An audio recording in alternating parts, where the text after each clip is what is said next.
Good morning, everyone, and welcome to Johns Hopkins University's Paul H. Nitze School of Advanced International Studies. My name is Christopher Sands, and I'm Director of the Center for Canadian Studies. And it's just an honor for me to have all of you here for today's Thomas O. Enders Memorial Lecture on U.S.-Canadian relations. Tom Enders was ambassador to Canada under the Ford administration. Our speaker today was a colleague of his in the Ford administration. He served also as Assistant Secretary of State for Latin America and the Caribbean before it was Western Hemisphere Affairs. And during the Reagan administration, served as ambassador to Spain. His family has sponsored this lecture in his honor, in part because they had such a lovely time living in Ottawa, and the kids, when they were growing up, it meant a lot to them to be in Canada. They're great fans of Canada, so they've been generous enough to sponsor our lecture here. And we've had a number of important speakers, but I think today we have one of our best, Ambassador Carla Hills, who is chairman and CEO of Hills & Company, or actually chair and CEO. I shouldn't genderize that if I don't have to. As many of you know, Ambassador Hills served as the United States Trade Representative from 1989 to 1993 in the George H.W. Bush administration. And as a member of that administration's cabinet, she was the principal advisor to the president on international trade policy. Most notably, she was the U.S. chief negotiator for NAFTA, and also for the Uruguay round, the WTO, delivering those agreements in all their complexity on time and I suppose on budget. I don't know about budget, but she had previously served as Secretary of Housing and Urban Development and as Assistant Attorney General in the Department of Justice for Civil Rights in the Civil Division. She's well known in Washington because she stayed engaged through her consulting firm, but also on a number of important boards. And I know many of you are students who follow the Western Hemisphere broadly. She has been and is chair of the National Committee on U.S.-China Relations, co-chair of the Inter-American Dialogue, and is a member of the advisory board of the Center for Strategic and International Studies across, well, not quite across the street, but just across the square there, which is how I first got the chance to meet her when I was working there. She's chair emeritus of the Council on Foreign Relations and an honorary director of the Peterson Institute of International Economics. Because we're a school, I always like to mention people's academic background, and Ambassador Hills graduated from Stanford, attended Oxford University St. Hilda's College, obtained her law degree from Yale Law School. And for those of you who figure this, I'm biased towards Canada, I should also mention that not only does Canada hold her in high regard, but so does Mexico. And in 2000, she received the Order of the Aztec Eagle, the highest honor that Mexico can confer on a non-Mexican national. And so really someone who has helped to build North America as we live it today, but also someone who has great respect from the Arctic to the Yucatan, at least, if not beyond. So would you please join me in welcoming Ambassador Carla Hills.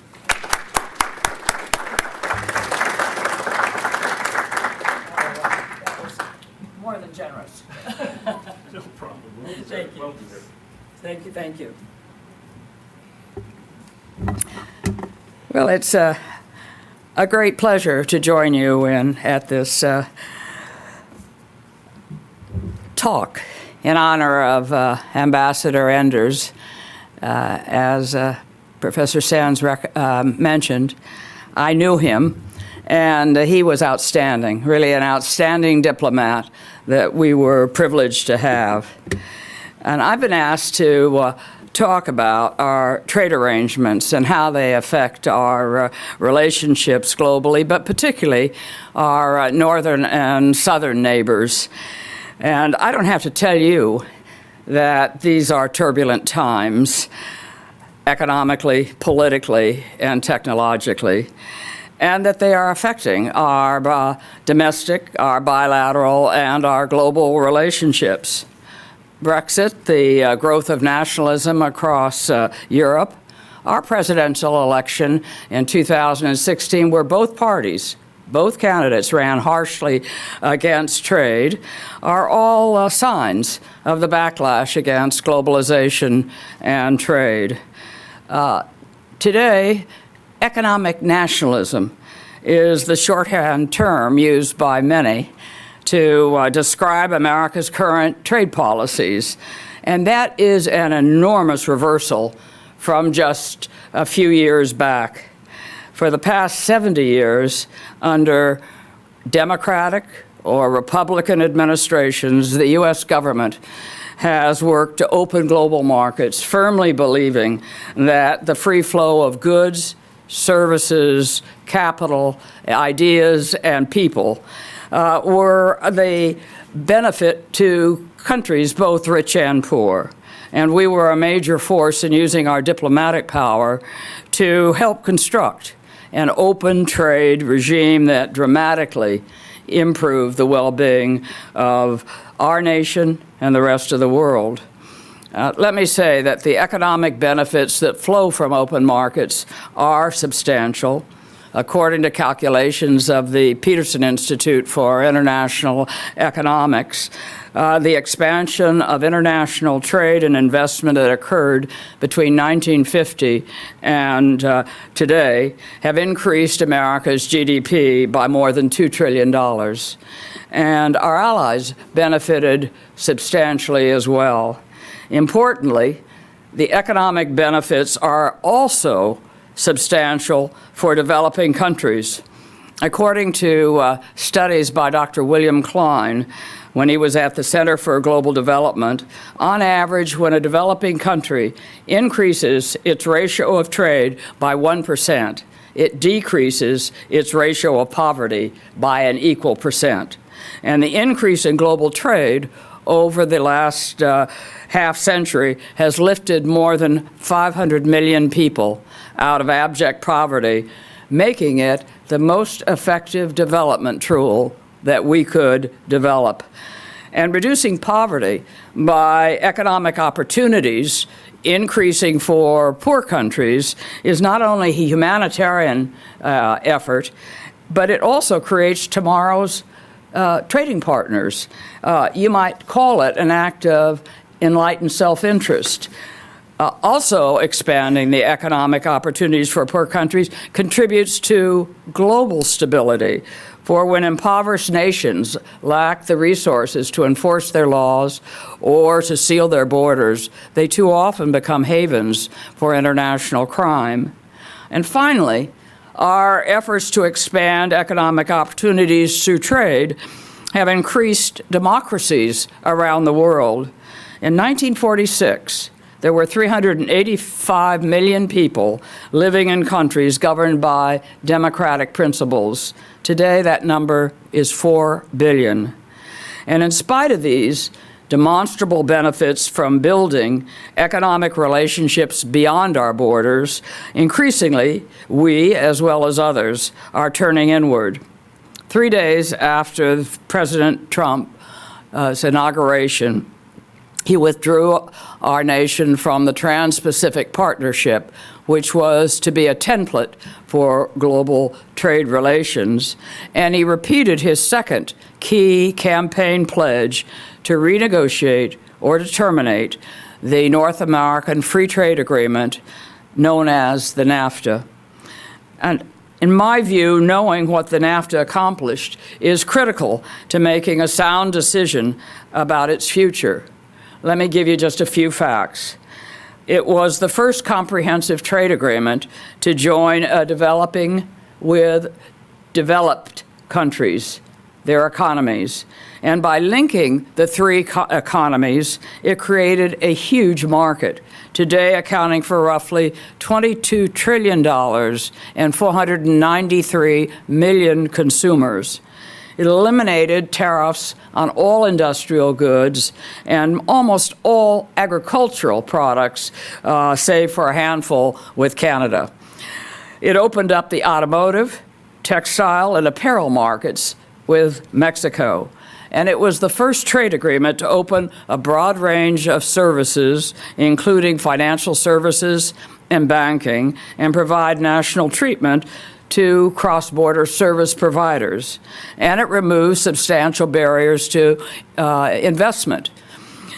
It was the first trade agreement to provide protection for copyright, patents, trademarks, and trade secrets, and it created an effective mechanism for dispute settlement resolution.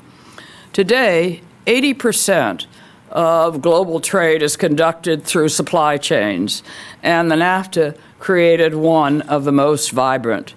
Last year, $1 trillion in goods were traded in North America, more than a four-fold increase since the NAFTA took effect in 1994. And our trade with Mexico is up 600%. Specialization has boosted productivity in all three nations. Interregional trade is up sixfold since the agreement was implemented. In fact, we don't simply sell things to one another, we make things together. 40% of what we import from Mexico consists of U.S. content, that which they have imported from us. And 25% of what we import from Canada is of U.S. content.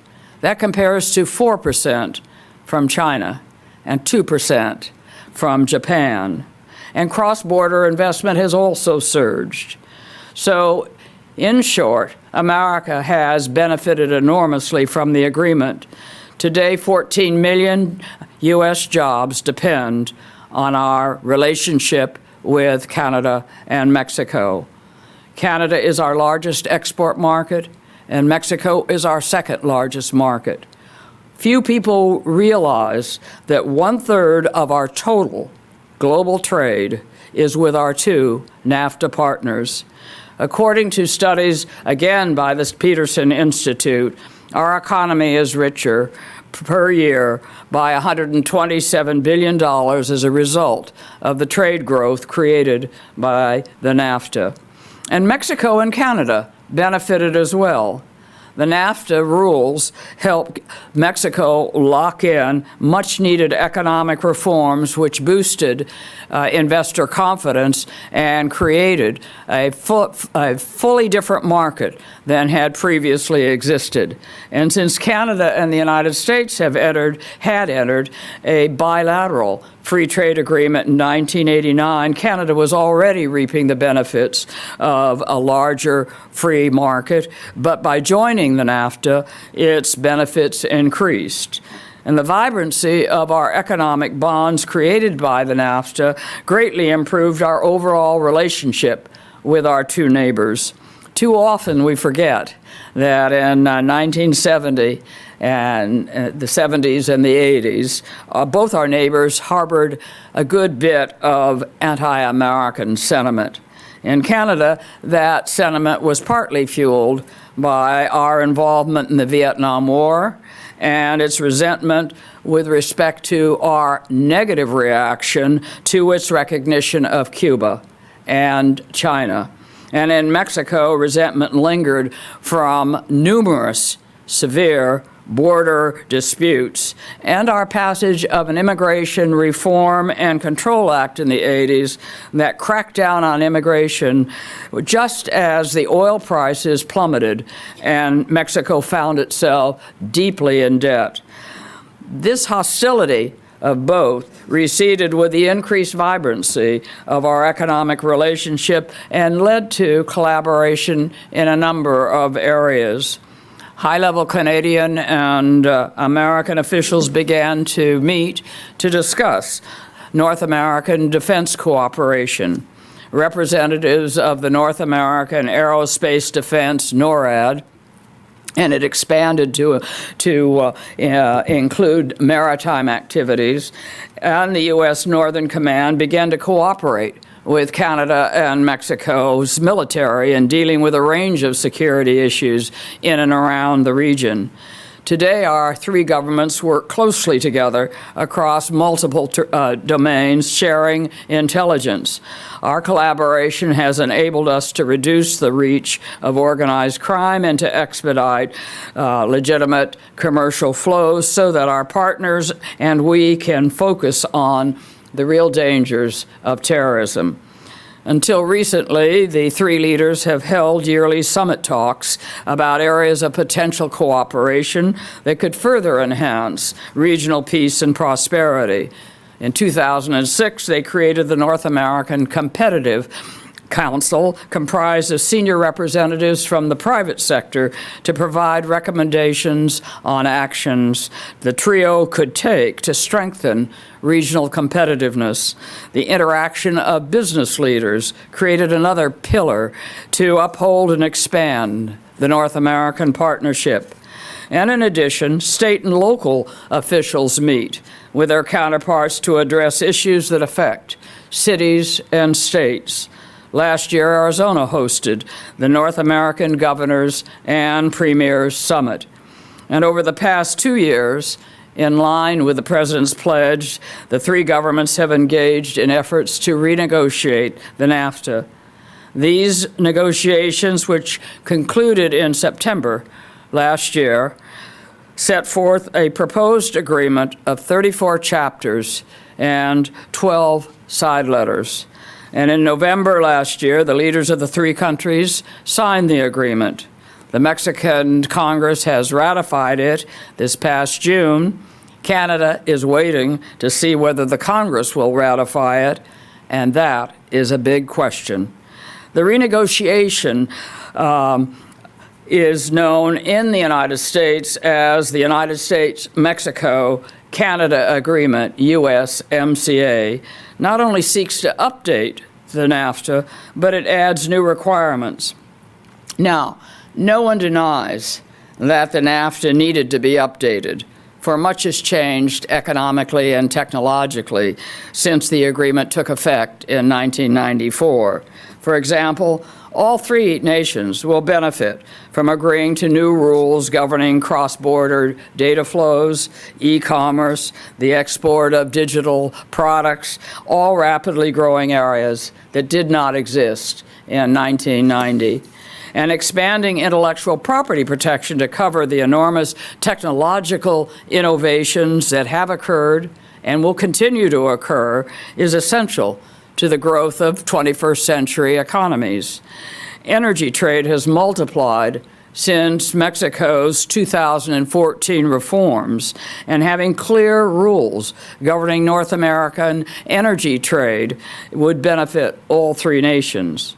And having clear rules governing labor practices, environmental policies, state-owned enterprises would or could reduce potential future friction. The USMCA deals with the new subjects largely by adopting provisions that we had helped negotiate in the Trans-Pacific Partnership before we withdrew from it. It also imposes new restrictions on regional trade and investment. For example, it raises the North American content requirement for automobiles from 62.5% to 75% and requires 70% of the steel and aluminum used in that production be produced in North America. It also requires auto manufacturers to qualify for the North American trade preference to have 40% of their production be done by workers earning at least $16 an hour.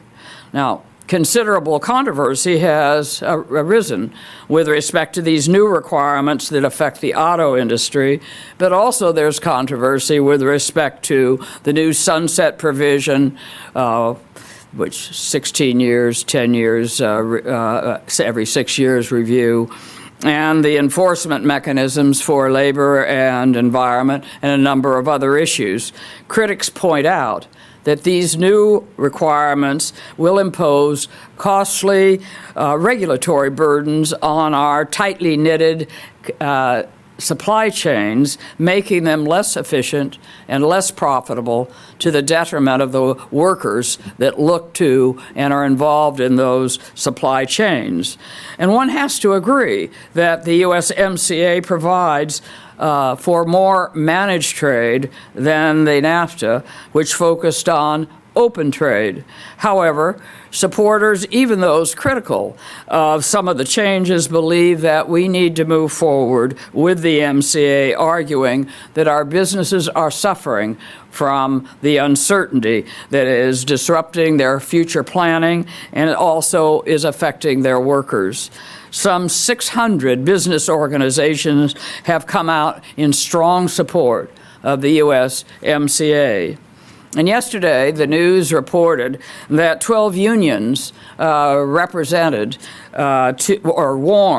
the members of Congress not to approve the agreement until there were, in their words, detailed improvements creating structurally sound enforcement mechanism for labor and for Mexico to provide adequate resources to administer a comprehensive program of labor inspection. So the path forward is clouded with political uncertainty. House Speaker Pelosi has formed a working group of 9 Democratic members of the House to work with the U.S. trade representatives to deal with members' concerns, and it is not clear whether or when or what solution will be found. What is clear is, to me, that there are very few legislative days remaining in 2019. I count 16, including today. And next year is an election year. And apart from dealing with the USMCA, Congress has a range of contentious issues on its agenda, including how to deal with the stopgap funding measure that expires November 21. And I could also mention the impeachment inquiry. So what will happen in the remainder of this year and next year as we approach the presidential election is a big guess. Maybe some down here in the front row can shine some light on that. But we need to keep in mind that this relationship really matters. As that old Czech proverb says, do not protect yourself with a fence. Rather, use your friends. And Canada and Mexico are not only neighbors, they are our closest allies, our friends, and our trade relationships with our friends truly matters. So it's a pleasure for me to talk with you. I wish I had a better path forward that I could share with you. Thank you so much.